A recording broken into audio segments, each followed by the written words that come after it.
Olá pessoal, sejam bem-vindos à nossa aula de texto. Hoje nós vamos fazer uma viagem, um passeio no mundo da leitura, no mundo maravilhoso dos contos maravilhosos e ao mesmo tempo que nós vamos relembrar alguns conceitos, nós também vamos trazer, né, em áudio e em imagem uma história emocionante, uma história incrível. Antes, quero que você me acompanhe, vem aqui, vamos ver aqui, ó. Eu preparei uma série de slides para vocês, obviamente que eu vou deixar todos eles disponíveis depois, e aí você tem acesso a esse conteúdo na íntegra, ok? Pessoal do sexto ano, se liga, presta atenção, tá? Tô dando aqui as boas-vindas para vocês, sejam muito bem-vindos, espero que você esteja bem e espero que você esteja muito bem protegido, tá? Para a gente pensar que nós não temos sempre controle das nossas opções, mas nós temos o controle sobre qual escolher. Então eu escolho fazer o meu melhor, eu escolho fazer o bom e o belo e o justo para vocês e espero que vocês também façam boas escolhas, ok? Pessoal, lembra que a gente vem falando sempre com o aluno do sexto ano, ele precisa estar o tempo inteiro integrado com leitura, ele tem que estar envolvido com leitura em todos os aspectos a todo momento. Isso é muito interessante, porque faz você um personagem ativo, um personagem social ativo. O que isso significa? Faz de você uma pessoa pensante e atuante. A partir do momento que você tem conteúdo, informação e capacidade de argumentar, você faz parte desse universo social leitor, de leitores, de pessoas que têm a capacidade do discernimento, de conhecer a verdade. A verdade sempre deve prevalecer. Então, uma das coisas que eu comparo com comida é o hábito de leitura. É muito parecido a fome com o apetite. E aí essa comparação, essa analogia cabe bem direitinho para a gente que está chegando agora nesse universo da leitura mais formal, mais densa, com o hábito de ler. A gente sabe que o hábito precisa ser construído. Então, da mesma forma que para você desconstruir uma rotina, não ter hábitos, não ter um propósito, não fazer atividades, leva um certo tempo, o contrário também. O acordar, o se preparar para assistir aula, fazer as atividades e insistir no hábito da leitura. Professora, mas a minha realidade é muito diferente. Ok, o importante é a gente adaptar a realidade. Se eu não tenho como hábito, né, sentar para ler ou ter um ambiente confortável e acolhedor para ler, provavelmente a partir a primeira vez que eu faça isso, o meu hábito vai ser muito estranho, porque ele não está internalizado, eu não faço isso.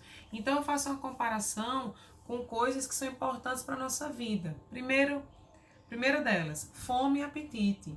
Quando você tem fome, você na maioria das vezes não escolhe muito o que quer comer. Você tá lá na hora do almoço, tá com muita fome, na hora do jantar tá com muita fome. O que vier você vai querer. Inclusive você não vai selecionar aquilo que é importante, nutritivo para você naquele momento. Entende? É diferente de ter apetite.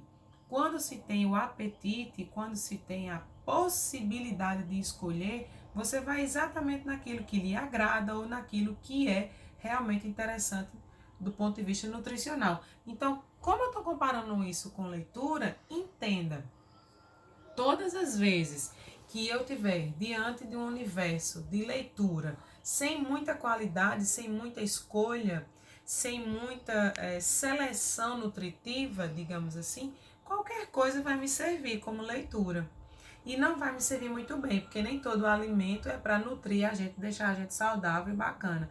Então, nem sempre toda leitura é também interessante para nós, principalmente meu público aí que está chegando na adolescência, meus pré-adolescentes que estão chegando. Então não é ler qualquer coisa, é ler aquilo que realmente vai te dar uma formação, que vai te dar uma opinião, que vai te dar um conteúdo significativo para você, ok? Então, daí construir o bom leitor e o mau leitor é uma prática que leva tempo. Por isso que eu falo em hábito, o hábito da leitura.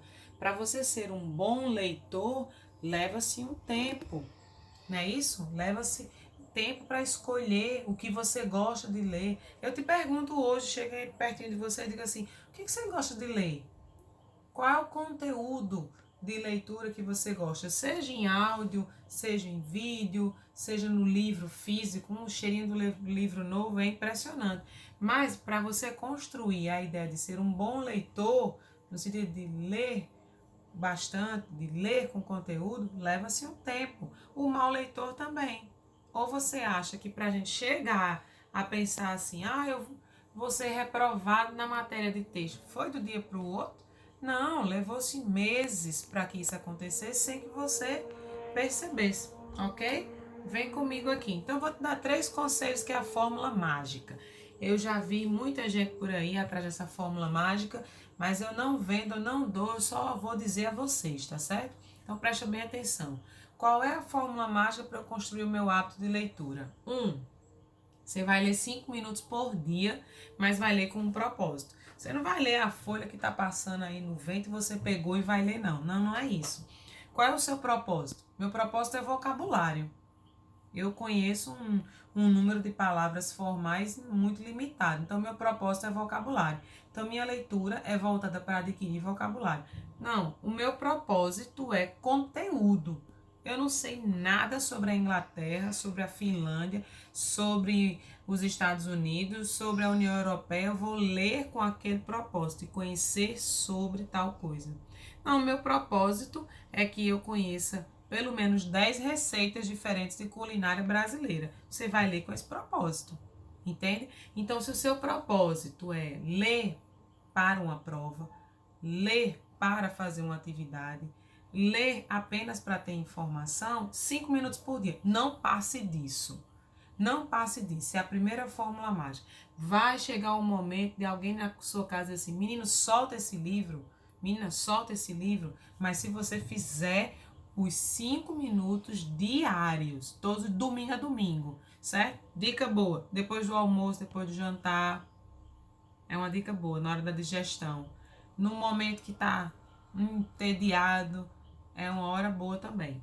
Segundo, variação de conteúdo e novas fontes. Vem cá, se você vai passar a vida inteira comendo arroz, vai chegar um dia que você vai enjoar, concorda? Então por que você só lê, ou só vê, ou só ouve as mesmas coisas? Vai chegar um ponto que você também vai enjoar. Qual é a minha dica de hoje? Variar. Imagina assim que você está num rodízio delicioso de pizzas e massas. Você não quer comer o mesmo sabor toda vez que o garçom passar perto de você, concorda? Mas você vai querer experimentar novos sabores. Então você vai variar. Você já conseguiu ler um conto? Então agora você vai ler uma crônica. Você conseguiu ler uma crônica? Então você vai ler uma história em quadrinhos, gibi, isso.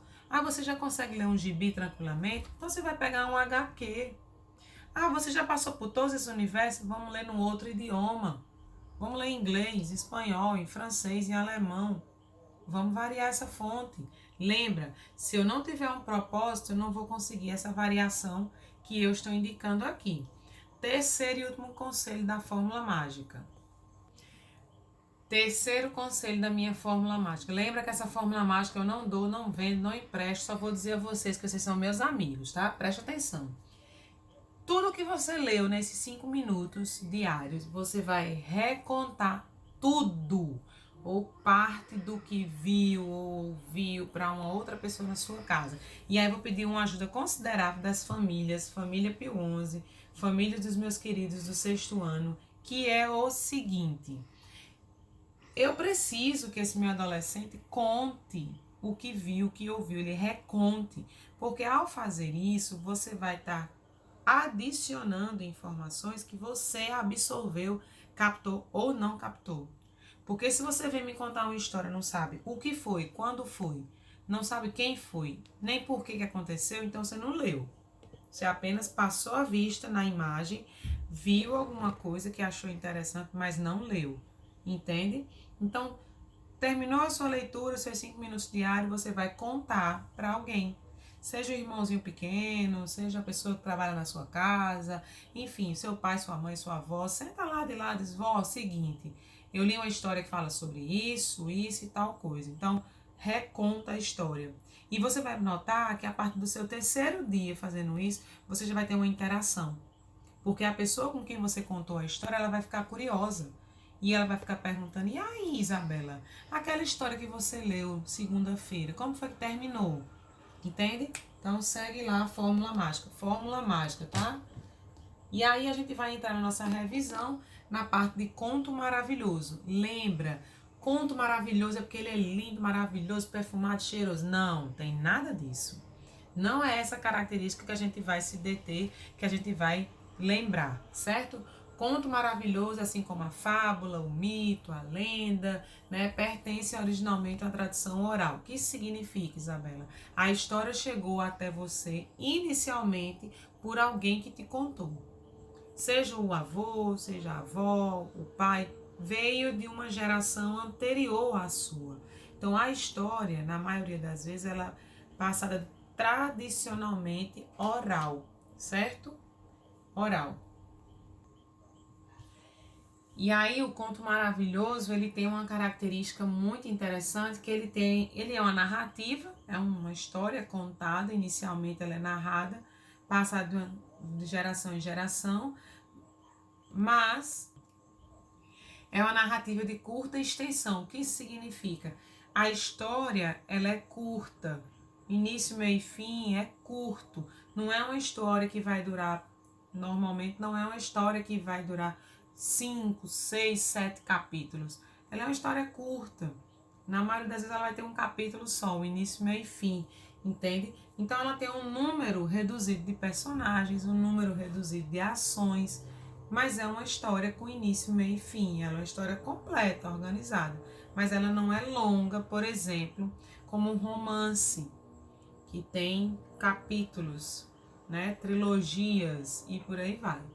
Apresenta elementos e ou personagens mágicos. Cuidado, preste atenção, aluno do sexto ano. Não estou falando aqui de magia.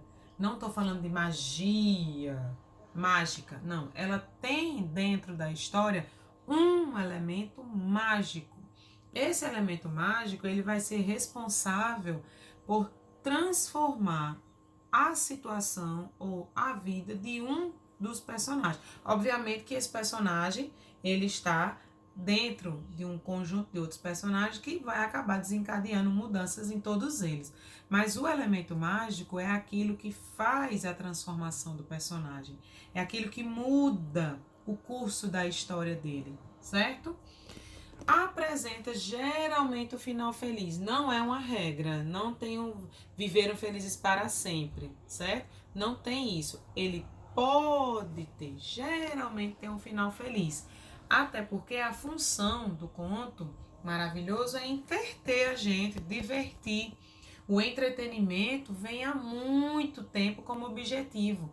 Então, ao contar uma história, por exemplo, da Rapunzel, ou contar uma história da Bela e a Fera, ou contar uma história da Malévola, por exemplo, eu não estou só apenas querendo passar uma informação, eu estou querendo divertir, entreter, entende? Envolver o meu leitor, que na maioria das vezes é alguém mais jovem do que eu, ou os filhos, ou as crianças, ok? Então essa é a função social, entreter o leitor por meio de uma história ficcional.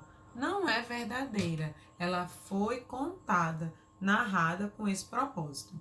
E aí eu tenho alguns exemplos, né, dentro das histórias de contos maravilhosos.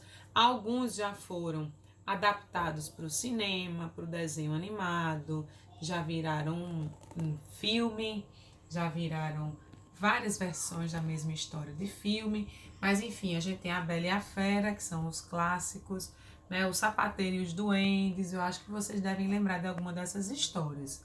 O Pássaro Dourado, a Malévola, que é um conto maravilhoso, o Tesouro dos Deuses, a Pequena Sereia, o Soldadinho de Chumbo e a última leitura que nós fizemos juntos de contos maravilhosos é Rumpelstiltskin, né? Que tem um desfecho bem interessante e que ainda é conhecido por nós, é bastante conhecido.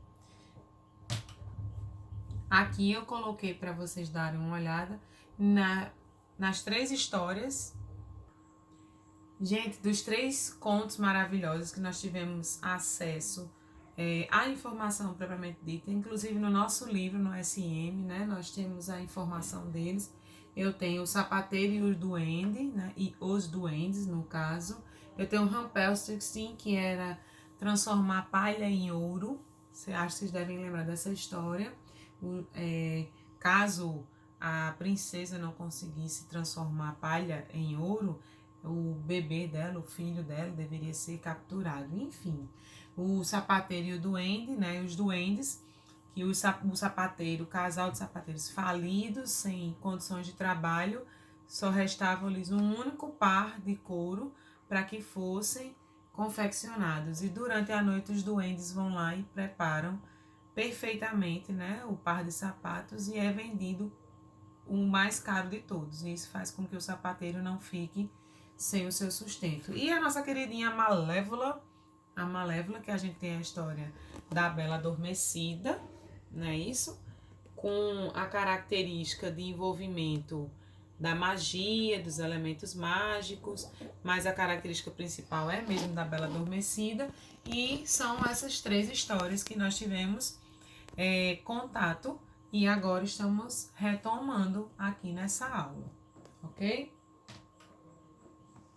Então vamos lá, eu vou lançar uma pergunta para vocês, né? Vou lançar aqui uma pergunta bem direcionada para ver se a gente está compreendendo até o momento da nossa aula, que diz: qual a alternativa que apresenta as principais características desse conto que o tornam um conto maravilhoso? Eu tenho, letra A presença de seres mitológicos e uma maldição que precisa ser desfeita. Eu tenho a presença de um elemento mágico que muda o destino da protagonista. Vem cá, vamos atrás das palavras-chave. Aluno de 6º ano tem que ficar ligado nas palavras-chave que tem no enunciado. Quando eu falo que tem algo que representa a característica do conto maravilhoso, eu estou falando de seres mitológicos para você? Eu estou falando de maldição desfeita para você? Eu estou falando para você de um elemento mágico que muda o destino do protagonista? Sim. Então, nessa atividade aqui, nesse exercício, que é apenas para aguçar um pouquinho aí o nosso conhecimento, é a presença de um elemento mágico que muda o destino do protagonista. Não sei se vocês lembram, mas na Bela Adormecida a gente tem a roca, né? A roca de fiar, que é aquele instrumento utilizado para fazer tecido, né? E que é onde a Branca de Neve, ó, que é onde a Bela Adormecida fura o dedo. Então, tem 2 elementos aí, né? Porque tem a roca de fiar e ainda vem a história do destino que a Malévola quis dar para Bela Adormecida. Mas, enfim, como a Malévola é uma adaptação para o cinema, de um conto do Grimm, dos clássicos de Grimm, adaptado para o cinema, então toda vez que uma história é adaptada para cinema, para virar série, enfim, ela tem a liberdade de modificar alguns de seus elementos do enredo. Então, ela conserva algumas coisas da história original, mas ela pode acrescentar, ela pode modificar da maneira que achar mais interessante o diretor, ok? Fica atento a isso também. Por isso que é uma dica muito certa. Professora, como é que eu faço? É melhor eu ler o livro primeiro e ver o filme depois? Ou é melhor eu primeiro ver o filme e depois ler o livro? Bom, seguinte, dica muito certa. Se você quer saber do enredo na íntegra, na essência, na base, na raiz, então você vai ler o livro primeiro. Agora, se você não está muito com o propósito de saber isso e apenas de entretenimento, pode assistir o filme, tá? Mas o filme não é fiel ao livro ou não tem essa obrigatoriedade. Muitos diretores e editores, digamos assim, eles seguem a linha do livro com muita fidelidade, mas alguns preferem acrescentar, modificar, e isso não é uma característica. Então, o ideal é ler o livro, depois ver o filme, ok? Aqui, ó, qual é a função do conto maravilhoso? Então, nesse caso, nós vamos responder como alternativa correta a letra B. A presença de um elemento mágico que muda o destino da protagonista, ok? Qual é a função do conto maravilhoso? A que se destina a escrever contos maravilhosos? Pensa comigo, se a tradição é passar as histórias oralmente, se elas vinham sendo contadas oralmente de geração em geração, então qual é o propósito de se ter um livro cheio de histórias maravilhosas chamados de contos? O propósito é, entreter o leitor de forma ficcional. Gente, tudo que a gente puder guardar num livro, no sentido de todas as histórias, porque a oralidade, ela não tem um registro de que ela vai ser contínua. Por exemplo, você sabe todas as histórias de quando a sua avó era criança, que ela ouvia? Eu acredito que não. Na maioria das vezes, o que a gente tem das tradições da nossa família são histórias que a minha avó contava isso. O meu pai já modificava uma coisinha. Por isso que tem aquele dito, né? Quem conta um conto, aumenta um ponto. E é verdade, mas a função daquela história estar no livro é entreter você. Você ter acesso a um conteúdo que é ficcional, que não é verdadeiro, mas que remete a uma época muito anterior à sua geração, ok? De que maneira esse gênero me ajuda a ser um leitor crítico ou um leitor de excelência? Olha só, eu falei para você agora há pouco que não era necessário que você passasse o dia inteiro lendo. A fórmula mágica me diz 5 minutos por dia, não é verdade? Mas, à medida que eu vou aumentando o meu nível de leitura e aumentando o volume, o conteúdo, o meu vocabulário melhora, o meu senso crítico melhora. O que é o senso crítico? O senso crítico é você ler uma história e automaticamente, quase que automaticamente, você perceber assim, poxa, caramba, isso aconteceu mesmo? Isso é possível de acontecer? Não, isso não é possível de acontecer. Você começa a fazer os questionamentos e começa a fazer as reflexões necessárias para que você entenda que aquela história realmente tem um cunho de diversão, de entretenimento. Você jamais ia ter conhecimento da Malévola se ao longo dos anos essa história da Bela Adormecida não tivesse virado um filme, um livro, entre outros, né? Da Rapunzel, dos Sapateiro e os Duendes, ou seja, essas histórias precisavam estar no livro. E isso melhora muito o nosso vocabulário, o conhecimento que nós temos em coisas tão distantes. Quem jamais poderia pensar que ao abrir a página do livro, você estaria dentro de uma floresta, em cima, no topo de um vulcão, próximo a um animal, né, um animal feroz, nas garras de um super gigante, João Pé de Feijão. Enfim, ao abrir o livro, você se depara com sensações e com informações que lhe levam, lhe teletransportam para lugares que você não foi e não irá na realidade. Então, conhecimento de um universo distante, vocabulário e imaginação, obviamente. Ou você acha que as futuras histórias que você vai contar para os seus filhos nasceram hoje? Não, elas vêm sendo construídas ao longo de um tempo, da imaginação. E as crianças e adolescentes são ótimos nisso, em imaginar, em criar situações. E quem sabe isso não vira um filme, isso não vira um livro, isso não dá uma minissérie, não tem um canal no YouTube e tem lá as histórias para você colocar as suas aventuras, né? O conteúdo. Vamos para frente? Certo? E aí eu quero apresentar para vocês, eu vou mostrar aqui uma situação de uma história que nós já conhecemos, obviamente. E aí eu trouxe para vocês aqui, ó, eu abri, né, um portal, adorocinema.com, que traz uma notícia, obviamente, sobre a Bela e a Fera, né, o que os críticos estão dizendo. Eu fui atrás dessa informação, vocês podem acessar depois, né, adorocinema.com, sobre o filme A Bela e a Fera, que eles falam que além do visual espetacular, de causar arrepios, né? A crítica internacional já assistiu à produção e as primeiras críticas começaram a sair, mas a maioria das críticas muito positivas, que ressaltam os efeitos, a relação saudosa com a história original. E aí eu vou colocar aqui para vocês, né, um trailer da Bela e a Fera para a gente relembrar desse conto maravilhoso, tão incrível, que eu acredito, eu sou fã, né, mas eu acredito que a maioria de nós também gosta muito. Segue aí.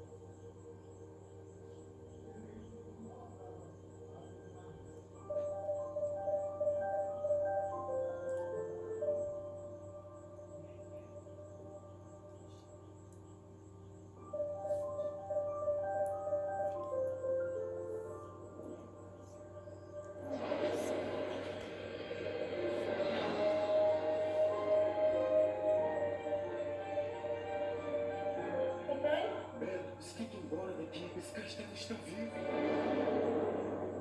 Isso aí. Quer ficar no lugar de seu pai? Venha pra luz.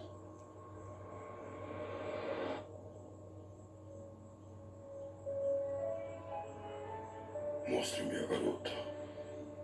Olhe para ela, e se ela for a garota, a que vai quebrar o feitiço? Olá. Você fala. Mas é claro que ele fala.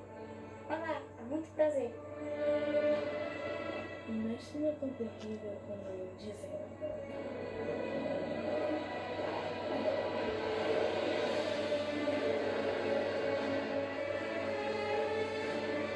Vamos matar a Bela! Pense naquilo que você sempre quis. Agora, visualize na sua mente e sinta no seu coração.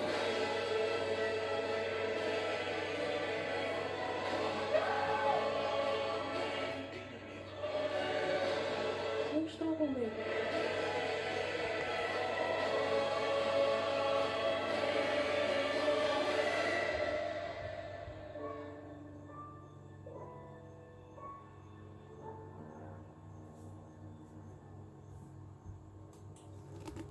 Lindo, né? Então, se a gente analisar a história da Bela e a Fera, né? Se a gente for atrás das informações desse conto maravilhoso, analisando essa história do conto maravilhoso, a gente vai ter uma história que é para entreter a nós, leitores, né? E é uma história ficcional, não é realmente uma história verdadeira, como a gente gosta de ouvir na sala de aula, baseada em fatos reais. Não, é uma história ficcional. E é uma história que tem como informação poucos personagens, se você perceber, né? Se você perceber, é uma narrativa curta, né? A gente tem poucos personagens, aqueles personagens principais, embora aqui no filme tenha um elenco imenso, né? Isso, qual é o elemento mágico da história da Bela e a Fera?